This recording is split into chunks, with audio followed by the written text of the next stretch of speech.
Hey, welcome back to another Netcast. I'm Rich Lopez, Quantrix Authority. Fantastic that you joined me today for episode number 108, the list function in Quantrix. This is in response to a question sent to me by Saudan in Ukraine. I sincerely appreciate him reaching out to me and asking me a question. I hope that you will reach out to me and ask me any Quantrix question you may have, because I'm going to try to solve it here on the podcast. But in response to Saudan's question about the list function, he wanted to see this in action. So I have here a very basic matrix. I have some formulas here, and I have some sales over here. And what I want to do is I want to go ahead and uh, I really want to just sum the sales over here based off of a list of criteria. Say maybe I want to solve for just Brian and Arnie. I want to get the numbers back for them in a total here. So what I can do is I can use the select list function.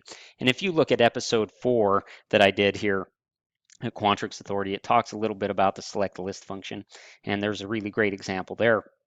But this is a select list with list function as the third argument, if you will, of that select list.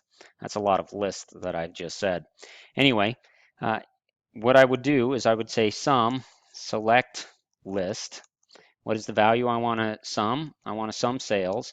What is my key list? It is going to be the at person over here in this sales. And what is the lookup value list? Okay, before I think I had tried this when I first learned about select list. I tried Brian and then Billy, right? But if I do that, it doesn't work, right? It says you've got too many arguments. Well, what I can do is I say, well, maybe what I want it to do is I want it to be these two, and I'm just going to wrap them in the list function right there. And when I do that, if I look at Billy and Brian, if I were that equals 8, if I were to make him 10, I'd expect my answer then to go 15. So that's how you would use the select list function with a nested list inside. Okay, so I hope that helps you out, Saudon.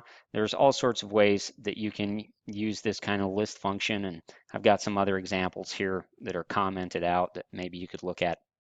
If you have any more questions about list, select, anything in regards to Quantrix, I do hope that you'll reach out to me at quantrixauthority@gmail.com. I absolutely love Quantrix. I want to make you a Quantrix master, so I hope that you'll join me again for another episode of Quantrix Authority with Rich Lopez.